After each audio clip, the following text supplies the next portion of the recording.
Epstein files दुनिया की सबसे कुख्यात सेक्स ट्रैफिकिंग कहानियों में से एक। अब इस फाइल्स में जुड़ी नई जानकारियां सामने आ रही हैं और भारत की सियासत गरमा रही है। अमेरिका के पूर्व राष्ट्रपति डोनाल्ड ट्रंप, माइक्रोसॉफ्ट के सह संस्थापक बिल गेट्स जैसे बड़े नामों के साथ अब प्रधानमंत्री नरेंद्र मोदी का नाम भी कथित तौर पर चर्चा में आया है।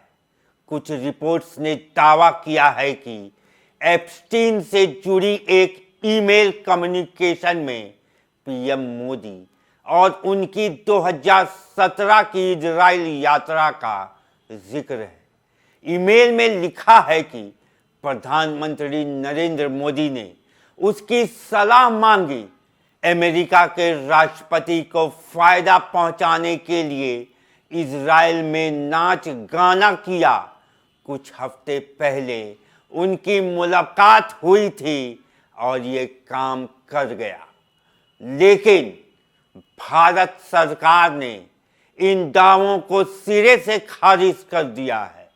विदेश मंत्रालय के प्रवक्ता रणधीर जायसवाल ने बयान जारी कर कहा कि प्रधानमंत्री की आधिकारिक इजराइल यात्रा के संदर्भ के अलावा बाकी बातें एक दोषी अपराधी की तुच्छ बकवास है और इन्हें पूरी तरह नकारा जाना चाहिए।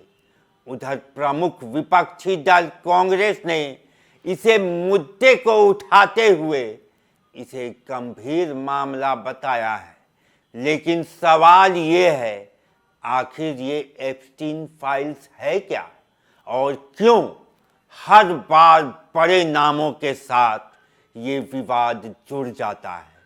चलिए पूरी कहानी समझते हैं इस वीडियो में। मैं हूं कुणाल सिंह और आप देख रहे हैं न्यूज़ फ्रेम।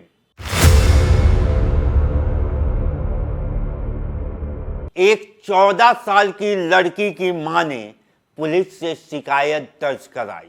आरोप था कि उसकी बेटी को मसाज के बहाने जेफरी एप्स्टीन के आलीशान घर बुलाया गया और वहां उस पर यौन दबाव डाला गया। जांच में सामने आया कि यह अकेला मामला नहीं था। करीब 50 नाबालिग लड़कियों ने ऐसे ही आरोप लगाए।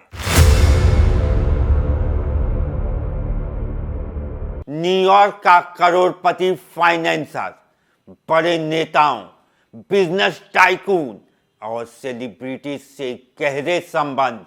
उसके पास मैनहट्टन और पाम बीच में आलीशान विला थे। वह निजी जेट लोलिता एक्सप्रेस से कथित तौर पर पार्टियों में नाबालिग लड़कियों को लाता था। उसकी पार्टनर गिस्लीन मैक्सवेल पे भी गंभीर आरोप लगे हैं और फिलहाल वो जेल में बंद है।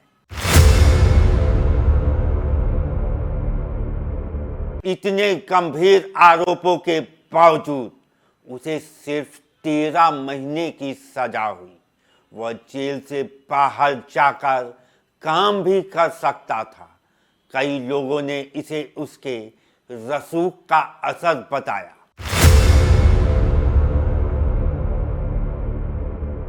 2017 में मीटू आंदोलन के बाद एप्स्टीन का मामला फिर सुर्खियों में आया।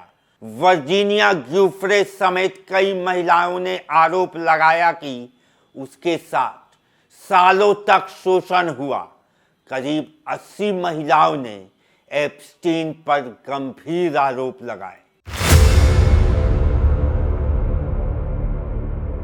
6 जुलाई 2019 को एप्स्टीन को न्यूयॉर्क में सेक्स ट्रैफिकिंग के आरोप में फिर गिरफ्तार किया गया, लेकिन 10 अगस्त 2019 को हाई सिक्योरिटी जेल में वो मृत पाया गया। आधिकारिक रिपोर्ट आत्महत्या, लेकिन पोस्टमार्टम में गर्दन की टूटी हड्डियां और उस दिन काम न कर रहे सुरक्षा कैमरों ने कई सवाल खड़े किए। कई लोगों का मानना है क्या राज खुलने से पहले ही उसे चुप करा दिया गया। अमेरिकी जस्टिस डिपार्टमेंट ने हाल ही में नए दस्तावेज जारी किए। इसमें बताया गया कि एप्स्टीन नाबालिग लड़कियों का बार बार शोषण करता था। अब जब इन फाइल्स में बड़े अंतर्राष्ट्रीय नामों का जिक्र सामने आता है तो सियासी हलचल तेज होना तय है। भारत सरकार ने प्रधानमंत्री से जुड़े किसी भी आरोप को बेबुनियाद बताया है, लेकिन एप्स्टीन केस एक बार फिर यह सवाल खड़ा करता है, क्या दुनिया की ताकतवर हस्तियां कभी पूरी तरह जवाबदेह होंगी? क्या सारी सच्चाई सामने आ पाएगी? क्योंकि एप्स्टीन की मौत के साथ एक आदमी गया, लेकिन उसके साथ जुड़े सवाल अब भी जिंदा हैं और ये सवाल दुनिया की राजनीति, ताकत और न्याय व्यवस्था तीनों को कटघरे में खड़ा करती है। रही बात भारत की, तो क्या कांग्रेस प्रधानमंत्री नरेंद्र मोदी को घेरने के लिए एक बार फिर एक ऐसे अपराधी के साथ खड़ी दिख रही है जो बच्चियों का यौन शोषण किया करता था? आपकी राय क्या है, हमें कमेंट में जरूर बताएं। अभी के लिए बस इतना ही। जय हिंद, जोहार झारखंड।